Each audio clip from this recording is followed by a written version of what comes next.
रात के 1 बजे फ़ोन की घंटी बजी। राजीव ने फ़ोन उठाया। डॉक्टर मेहता थे। मेंटल हॉस्पिटल से बोल रहे थे। राजीव, एक बुरी खबर है। नीलम नहीं रही। क्या? कुछ घुटती हुई आवाज़ उनके गले से निकली, फिर गले में ही दबकर रह गई थी। नीलम को अचानक फिर से दौरा पड़ा। जब तक नर्स उन्हें संभाल पाती, तब तक वे 6वीं मंजिल की खिड़की से छलांग लगा चुकी थी। नीलम की लाश को मोर्चरी में रखने के लिए कहकर राजीव ने लंबी सांस भरी और शरीर की थकावट दूर करने के लिए पलंग पर लेट गए। उनके घर से मेंटल हॉस्पिटल की दूरी लगभग 70 किलोमीटर थी। पलक और आदित्य आधा घंटा पहले ही अपने घर के लिए निकल गए थे। ड्राइवर भी वापस चला गया था। रात के समय उन्होंने किसी को बुलाना ठीक नहीं समझा। पिछले कई दिनों से वे आश्रम के वार्षिकोत्सव की तैयारी आश्रम वासियों के साथ मिलकर कर रहे थे। आज का पूरा दिन थका देने वाला था। देसी विदेशी गेस्ट की आवभगत, गरीब बेसहारा औरतों द्वारा हस्त निर्मित कपड़ों की प्रदर्शनी और बिक्री का लेखा जोखा तय करते करते पूरा दिन कैसे बीत गया पता ही नहीं चला। कमर सीधी करने के लिए पलंग पर लेटे थे, लेकिन शरीर की अकड़न जस की तस बनी हुई थी। आज नीलम इस दुनिया को छोड़कर चली गई। उसकी मौत का जिम्मेदार किसे ठहराए? राजीव खुद को, या अपने माता पिता को, या नीलम को, जिसने सुजीत की पैबंद लगी गृहस्थी को सीते सीते अपनी मुट्ठी में इस तरह कैद कर लिया कि वे असहाय होकर सब कुछ देखते ही नहीं रह गए थे, बल्कि उस तरफ से आंखें ही मूंद ली थी। बीती यादों को चाहे कितना ही सहेज कर अंदर किसी कोने में दफना दिया जाए, वे बाहर निकल ही आती हैं, फिर चाहे वो मीठी हो या कड़वी या पीड़ादायक। तपिश को कम करने के लिए शीतलता की जरूरत तो होती ही है, वरना अंदर के उद्योग ही मनुष्य को जला डालते हैं। हर जगह गुलाब ही मिले ऐसा मुमकिन नहीं है, और अगर मिल भी जाए तो कांटे भी साथ में आएंगे। पर वहाँ इतना संतोष तो होता ही है कि गुलाब की पंखड़ियाँ का स्पर्श कांटों की चुभन झेलने की शक्ति खुद ही देता है। लेकिन राजीव को तो सिर्फ कांटे ही मिले, ना खुशबू मिली, ना कोमल पंखुड़ियाँ। एक वक्त था जब सब कुछ उनकी मुट्ठी में था। ये कहना कि उन्होंने अपने मन को कड़ा करके फैसला लिया बहुत नाकाफी है उस मनोस्थिति को समझने के लिए जिससे वे गुजर रहे थे। उस समय ऐसा लगता था जैसे उन्होंने अपने मन को किसी जंजीर से बांधकर आदेश दिया था कि पड़े रहो चुपचाप, भाव शून्य होकर। विद्रोह स्वरूप से वे जब भी हिले तो जख्मों पर जंजीर की रगड़ को ही महसूस किया था उन्होंने। राम नारायण जी के इकलौते बेटे थे राजीव। रांची के धनी मानी प्रतिष्ठित लोगों में राम नारायण जी की गिनती होती थी। तबीयत शौकीन और अंदाज रईसी, जिद्दी इतने कि बिना आगा पीछे सोच अपनी बात मनवा कर ही दम लेते। न किसी का दखल बर्दाश्त करते, न ही किसी की टीका टिप्पणी। जो कह दिया हो कह दिया। पत्थर की लकीर होता था उनका फैसला।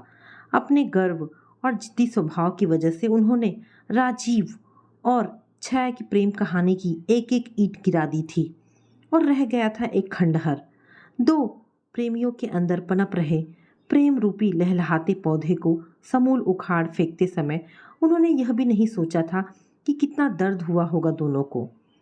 वे तो बस यही सोचकर खुश थे कि उनकी मान मर्यादा और प्रतिष्ठा पर जरा सी भी आंच नहीं आई। आंखों के सामने कई बिंब बुलबुलों की तरह बनने और मिटने लगे। इंजीनियरिंग का पहला साल, लखनऊ आईआईटी जैसे दूरस्थ स्थान का प्रथम इंस्टीट्यूट, वहाँ दाखिला मिलना साधारण बात नहीं थी।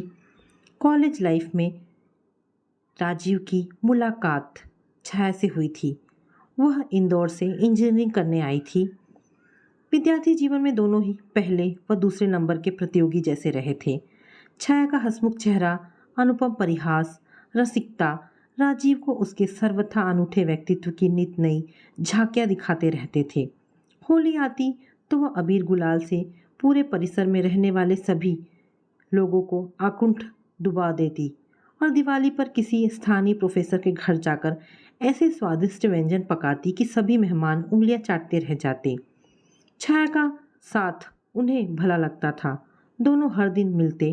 धीरे धीरे दोनों पास आने लगे, मानसिक रूप से, दोस्ती के रूप से और अंत में प्रणयी रूप से। बरसात की वह खनकती बरसती भीगी भीगी रातें, मूसलाधार बारिश, बिजली का कौंधना, बादलों की टंकार, सभी कुछ आनंददायक लगता था। नदी के किनारे बैठकर दोनों प्रेमी कब कितने सपने देखते, कितने नाम रेत पर लिखते मिटाते रहते। एक दूसरे का हाथ पकड़े डूबते सूरज को साक्षी मानकर भविष्य के ताने बाने बुनते रहे। कोई सीमा नहीं थी उन सुखद क्षणों की। राजीव की छुअन मात्र से ही छाया सिहर उठती। फोटोग्राफी के शौकीन राजीव ना जाने कितनी पोज में अपनी प्रेमिका को कभी अकेले, कभी स्वयं अपनी बाहों में कैद करके फोटो में उतार चुके थे। राजीव को मात्र सूरज ही नहीं, ज्ञान और बुद्धि की पूर्ण अपेक्षा थी अपनी सहधर्मणी से। छाया हर तरह से उनके सपनों की साकार रूप थी। 6 साल का समय कब पंख लगकर उड़ गया था पता ही ना चला। 12 की मेरिट लिस्ट में छाया का 6वां और राजीव का 4था स्थान रहा था।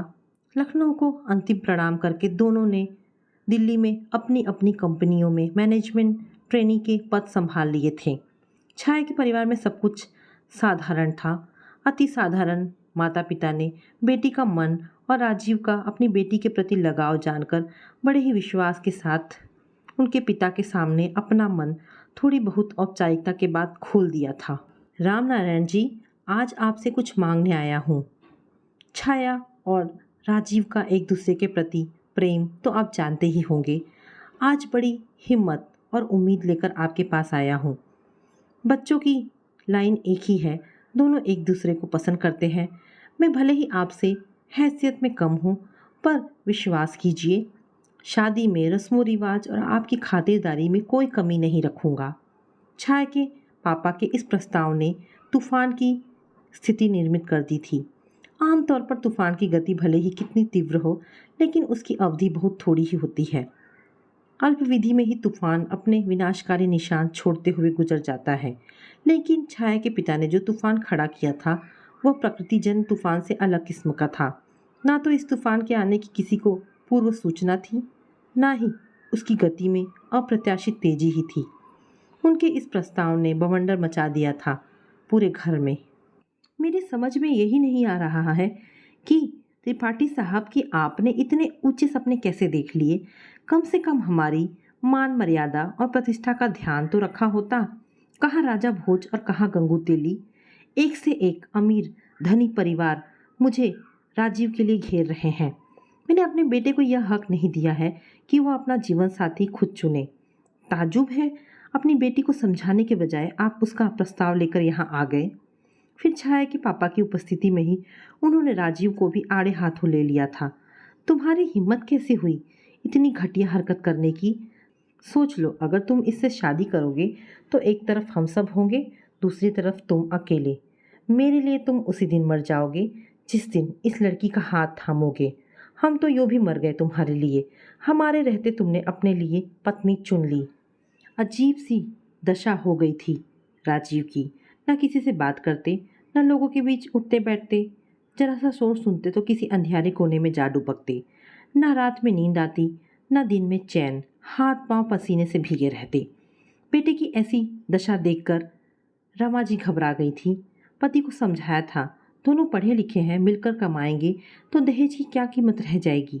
लेकिन उसके पिता टस से मस नहीं हुए। प्रेम में चोट खाए दिल का दुख वक्त के साथ साथ खुद ही मिट जाएगा। इसी विश्वास के साथ उन्होंने ऊंचे प्रतिष्ठित और अमीर परिवारों में लड़की ढूंढनी शुरू कर दी थी। छाया और राजीव दोनों ही बालिग थे, जिंदगी की छोटी बड़ी बारीकियों से पूरी तरह परिचित। अपना भला बुरा सोचने की पूरी ताकत थी दोनों में। चाहते तो अपने अधिकारों का प्रयोग करके कोर्ट मैरिज कर सकते थे, लेकिन पिता की रूढ़िवादी विचारधारा का विरोध करना तो दूर, अपनी प्रेमिका से मिलने तक की हिम्मत नहीं जुटा पाए थे। कदम ही नहीं बढ़े थे उस ओर। पिता ने बड़ी ही चालाकी से छाया और उसके परिवार के हर सदस्य को दृश्य पटल से ही ओझल कर दिया था। छाया व उसके परिवार के सदस्य कहाँ हैं, इसकी जरा भी भनक न राजीव को मिली, न ही घर वालों को। रिश्तों की कमी नहीं थी, पर राम नारायण जी को हर रिश्ते में कोई ना कोई खामी नज़र आ ही जाती थी। आखिर बड़े ही जद्दोजहद के बाद उन्हें ठाकुर शंभूनाथ जी की बेटी नीलम का रिश्ता राजीव के लिए सही लगा था। कुछ नहीं कह पाए थे राजीव तब। दोनों पक्षों की मान मर्यादा और प्रतिष्ठा की वेदी पर उनकी हर खुशी कुर्बान चढ़ गई। नीलम सजाती तो थी, लाखों का दहेज भी लाई थी। ऐसी धूमधाम की शादी हुई कि लोग देखते ही रह गए। लेकिन नीलम के बारे में पिता का अनुभव गलत साबित हुआ। पहली ही घड़ी में, सुहागरात की बेला में ही, बिना कोई भूमिका बांधे उसने अपने मन की बात कह दी। हमारे समाज में अधिक विवाह लड़की की सहमति के बिना ही होते हैं। माता पिता अपनी बेटी के लिए जीवन साथी नहीं ढूंढते। अपने परिवार की मान मर्यादा और प्रतिष्ठा कायम रखने के लिए ऐसे इंसान को खोजते हैं जो जीवन भर उनकी बेटी को सुखी रख सके। नीलम के शब्दों में ऐसा भाव था जिसने राजीव के मन को छू लिया था। राजीव जी, मैं किसी और से प्रेम करती थी। मैंने कई बार इस शादी का विरोध किया, पर माँ और पापा नहीं माने। आपको बुरा तो लगेगा, पर मैं सच कह रही हूँ। मैंने आपको एक नज़र देखा भी नहीं था। कल्पना का महल खंडित हो चुका था। राजीव अपनी जगह से न हिले न डुले, यूं ही बैठे रहे जड़वत। उन्हें ऐसा लगा जैसे वे जमीन में धंसते चले जा रहे हैं। ऐसे वक्त में कोई नवविवाहित पुरुष कह भी क्या सकता था। बस नीलम के अगले वाक्य की प्रतीक्षा करते रहे थे। सुजीत को भुलाने की पूरी कोशिश करूंगी, पर आपको इसके लिए मुझे कुछ समय देना होगा। सुजीत कहाँ है? टूटते बिखरते स्वर को संयत करके उन्होंने पूछा था। लंदन में है, उसका विवाह हो चुका है। अगले दिन रमा जी थाली में नए कपड़े और गहने लेकर कमरे में आई थी, जिन्हें शरीर पर धारण करके नीलम को मेहमानों से शुभकामनाएं और आशीर्वाद लेने जाना था। माँ का हाथ पकड़कर सिसक उठे थे राजीव। नीलम का कहा एक एक शब्द उन्होंने माँ के सामने दोहरा दिया था। वस्तु स्थिति से पूरी तरह परिचित होने के बावजूद रमा जी न चौंकी न परेशान ही हुई। ये जानते बूझते कि जो कुछ हुआ गलत हुआ है, बेटे को ही समझाती रही थी। धैर्य रखो रवि, समय हर घाव को भर देता है। किसी विजातीय निर्धन घर की लड़की हमारे घर की बहू कैसे बन सकती थी, चाहे उसके लिए अपने बेटे की सारी खुशियां ही दांव पर क्यों न लग जाए। अत्यंत भावहीन कांपते स्वर में माँ से विरोध किया था उन्होंने। कुछ लड़कियां चंचल स्वभाव की होती हैं। शुक्र कर बेटा जो उसने अपने रिश्ते का सही चित्रण किया है तेरे सामने। अब यह तुझ पर निर्भर करता है कि तू साम दाम दंड भेद जैसा कोई भी अस्त्र प्रयोग करके अपनी पत्नी का मन कैसे जीतता है। अगर तू ऐसा नहीं कर पाया तो दोष तेरे ही अंदर होगा। कम से कम मैं तो ऐसा ही समझती हूँ। माँ द्वारा नीलम का पक्ष लिया जाना उन्हें बुरा नहीं लगा था, बल्कि इस बात की पुष्टि कर गया था कि जैसे भी हो उन्हें हालात से समझौता करना ही है। फिर रमा जी ने बहू की ओर रुख किया था। देखो नीलम, तुम इस घर की बहू हो। इस घर की मान मर्यादा तुम्हें ही बनाकर रखनी है। समाज में हमारा मान सम्मान है, इज्जत है। ऐसा कोई भी कदम मत उठाना जिससे हमारे परिवार की प्रतिष्ठा को ठेस पहुँचे। सुबह से शाम तक कीमती गहनों और साड़ियों से सजी सजी नीलम इधर उधर डोलती थी। हर मीटिंग, सोसाइटी में, हर फंक्शन में पति की अर्धांगिनी बनने का फर्ज बखूबी निभाती। लेकिन दिन का उजास जब रात की काली चादर में सिमटने लगता तो करवटें बदलते हुए पूरी रात आंखों ही आंखों में काट देती। पति की अंगशायनी बनने के बावजूद उसका पूरा शरीर बर्फ की मानिंद ठंडा पड़ा रहता। राजीव कभी गहरी नींद में सो रहे होते तो नीलम के मोबाइल पर बजने वाली घंटियां और मैसेज की आवाज़ इस बात का स्पष्ट संकेत दे जाते कि शरीर से नीलम उनके साथ रहती थी, पर उसके दिल पर सुजीत का ही अधिकार था। राजीव देखकर भी अनदेखा कर देते, सुनकर भी अनसुना कर देते। बस इस आस और उम्मीद में जी रहे थे कि जिस तरह उन्होंने अपने जीवन की किताब से छाया के साथ बिताए हुए चंद सुनहरे पन्नों को फाड़कर फेंक दिया है, वैसे ही नीलम भी अपने अतीत को भुलाकर उन्हें और उनके परिवार को अपना लेगी। लेकिन राजीव का हर संभव प्रयास बेकार ही चला गया। स्नेह के पात्र की तरह मनुष्य घृणा के पात्र को एक नज़र देखता अवश्य है, लेकिन नीलम के दिल में पति के लिए न भावनाएं थी, न संवेदनाएं, न आदर, न ही सम्मान। ऐशो आराम में पली नकचढ़ी नीलम मान सम्मान, व्यवहार, शिष्टाचार की परिभाषा से पूरी तरह विमुख थी। राजीव सोचते थे शादी एक ऐसा बंधन है जहाँ पति पत्नी एक दूसरे के सुख दुख के साथी होते हैं। लेकिन नीलम ने अपने स्वभाव से ऐसी विषम परिस्थितियां उत्पन्न कर दी थी कि उनका जीवन दूभर हो गया था। कितनी बार अपने परिवार के बीच वे दया के पात्र बन चुके थे। एक तरफ जॉब की व्यस्तता और दूसरी तरफ नीलम के कारण उत्पन्न कलह। माता पिता शांति से जीवन गुजार सके, यही सोचकर राजीव ने दिल्ली के लिए तबादले की अर्जी दे दी थी। यह सुनते ही रमा जी उदास हो गई थी।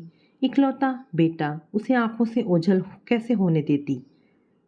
नीलम की कोख में 5 महीने का गर्भ भी तो सांस ले रहा था। ऐसे समय में औरत को विशेष देखभाल की जरूरत होती है। यह सोच सोचकर वे चिंतित हुई जा रही थी। नया शहर, नए लोग, कैसे जाने देती अकेले। लेकिन राजीव नहीं माने थे। मुझे तो भुगतना ही है, कम से कम आप लोग तो नीलम के प्रहारों से छलनी होने से बच जाओगे। गुड़गांव में 3 कमरों का घर किराए पर ले लिया था राजीव ने। घर की मालकिन घर के अगले हिस्से में रहती थी। रमा जी स्वयं आई थी बेटे की गृहस्थी बसाने के लिए। साथ में रमेश काका को भी लाई थी। घर की मालकिन से पुरानी जान पहचान भी निकल आई थी। सभी उन्हें आशा जी कहकर पुकारते थे। उन्हीं की मदद से उन्होंने बेटे की गृहस्थी की हर चीज़ मुहैया कर ली थी। बहू के प्रसव तक वे यहीं रही थी। अपनी औलाद से बढ़कर उन्होंने नीलम की देखभाल की थी। प्रसव के बाद नन्ही पलक की मालिश अपने हाथों से करती, उसे नहलाती धुलाती, लोरी देकर सुनाती। आशा जी का साथ हमेशा मिला था उन्हें। नीलम उनसे बात बात पर लड़ती, उनका निरादर करती। माँ के समर्पण के सामने राजीव स्वयं को बौना महसूस करते थे। जितने दिन वे रही, एक पल भी सुख का नहीं काट सकी थी। बुरा तो रमा जी को भी लगता था, पर राजीव का मन बनाए रखने के लिए उन्हें समझाया था उन्होंने। तू दिल छोटा मत कर। एक बार मातृत्व बोध होने पर नीलम खुद ही घर गृहस्थी में रम जाएगी। पर वहाँ भी निराशा ही हाथ लगी। स्वतंत्र होते ही नीलम पर फैलाने लगी। पलक के माता पिता राजीव ही थे। उसकी किलकारियाँ राजीव ने सुनी या आशा जी ने। नीलम तो कभी उसकी भूख प्यास की चिंता नहीं की थी। वैसे भी यह तो भावनाओं की बात है। जिसे सांसारिक रिश्ते निभाने ही ना हो, वह इन रिश्तों का मोल क्या जाने। मौज मस्ती गुलछर्रे उड़ाना ही नीलम के काम थे और यही प्राप्ति। एक दिन नीलम ने एक चौंका देने वाला प्रस्ताव राजीव के सामने रखा। मैं कुछ करना चाहती हूँ। तो करो, घर में बहुत है काम करने के लिए। राजीव खुश हो गए थे। देर से ही सही, नीलम के मन में कर्तव्य बोध की भावना तो जागी। ये सब नहीं राजीव, ये काम तो घर में बाई और नौकरानी भी कर सकते हैं। तो फिर? राजीव ने आश्चर्य से पूछा था। कोई बिजनेस, उसके लिए पैसा कहाँ से आएगा? पलक की शिक्षा और शादी के लिए भविष्य निधि योजना में रकम जमा करते समय उनके हाथ सहसा रुक गए थे। उसकी व्यवस्था हो जाएगी। मेरे कई दोस्त हैं जो मेरी सहायता के लिए हर समय तैयार रहते हैं। यदि फिर भी कमी हुई तो अपने गहने गिरवी रख दूंगी। कौन सा दोस्त और कहाँ का दोस्त? राजीव बखूबी समझ रहे थे। नीलम ने भी उनसे सहमति या अनुमति नहीं मांगी थी, सिर्फ बताया भर था। नीलम ने नोएडा में एक बुटीक खोल लिया था। राजीव ने विरोध जताया था उस समय। गुड़गांव इतना बड़ा है, बुटीक खोलना ही था तो यहाँ शुरू करती। आने जाने में वक्त भी बर्बाद ना होता, पलक की देखभाल भी हो जाती। राजीव, नोएडा में जितने मौके मिलेंगे उतने गुड़गांव में नहीं मिल सकते। अगर पैसा कमाना है तो दौड़ भाग तो करनी ही पड़ेगी, मेहनत भी करनी होगी। राजीव ने चुप्पी साध ली। कुछ कहने का मतलब था घर में तूफान को बुलावा देना। वे शुरू से ही शांति प्रिय व्यक्ति थे। समझौते और सामंजस्य की भावना कूट कूट कर भरी थी उनमें। 2 साल की पलक वहीं आंगन में ठुमकती रहती। आशा जी ने दोनों घरों के बीच का दरवाज़ा खोल दिया था। नन्ही सी बच्ची के मुंह में जब आशा जी निवाला डालती तो राजीव शुद्ध हो उठते। बुखार में तपती पलक के माथे पर जब रमेश काका को पट्टियाँ बदलते देखते तो उनका कलेजा मुंह को आ जाता। पलक बोलना सीखी तो माँ के बारे में ढेरों प्रश्न पूछती, जिनका राजीव के पास कोई जवाब ना होता। क्या करती है, कहाँ जाती है, कितना कमाती है और कितना खर्चती है, इन सब बातों की जरा भी जानकारी होती उन्हें तब तो कुछ कहते भी। चतुर घाघ सी नीलम ने ऐसी संवेदनशील बातों से उन्हें हमेशा दूर ही रखा था। कभी कभी इंसान को जब कोई रास्ता सामने नजर नहीं आता तो उसका सब्र सारी सीमाएं तोड़कर ज्वालामुखी के लावे सा रिश्ने लगता है। ऐसा ही एक दिन राजीव के साथ भी हुआ था। सजी सवरी खुशबू से सराबोर नीलम घर से निकलकर कार की तरफ मुड़ रही थी कि राजीव उसका रास्ता रोककर खड़े हो गए थे। कैसी माँ हो तुम? किस कसूर की सज़ा दे रही हो तुम अपनी बच्ची को? आखिर कब तक घर गृहस्थी और अपनी बेटी के प्रति जिम्मेदारी से मुंह मोड़कर दूर भागती फिरोगी? सज़ा कसूरवार को दी जाती है राजीव। तुमने तो कसूर किया ही नहीं है। मैं तुम्हें सज़ा कैसे दे सकती हूँ? मैंने तो सुहाग रात को ही तुमसे सही शब्दों में कह दिया था कि सुजीत को भुलाने में मुझे समय लगेगा। तुम कहो तो मैं यहाँ रहूं, नहीं तो जा भी सकती हूँ। मेरी तरफ से तुम भी पूर्ण रूप से स्वतंत्र हो। संवेदनशील राजीव पत्नी का चेहरा निहारते रह गए थे। क्या अनैतिक संबंधों का पड़रा नैतिक संबंधों की मर्यादा से भी भारी हो सकता है? यही सोच सोचकर वे घुटते रहे थे। बेटे का दुख रमा जी के शरीर को घून की तरह खाता जा रहा था। हर वक्त खुद को राजीव का दोषी समझती। राम नारायण जी ने तो अपने गर्व और अभिमान के वशीभूत होकर छाया का रिश्ता ठुकरा दिया था, किंतु वे तो माँ थी, विरोध कर सकती थी पति की सोच का। ऐसे मान सम्मान और दहेज का क्या करें जिसने उनके बेटे का जीवन ही बर्बाद कर दिया। कई बार मन में आता शंभुनाथ जी से बात करें, शायद वे ही बेटी को समझा सके, किंतु फिर मन में डर उपजता कि स्थिति कहीं और विस्फोटक ना हो जाए।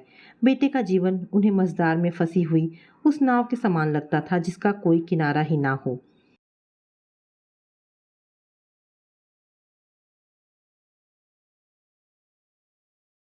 आशा करती हूँ कहानी आपको पसंद आई होगी। अगर कहानी पसंद आई है तो प्लीज़ इसे लाइक एंड शेयर करें। दोस्तों, ऐसी ढेरों पारिवारिक और शिक्षाप्रद कहानी सुनने के लिए हमारे चैनल को प्लीज़ सब्सक्राइब करें। धन्यवाद दोस्तों।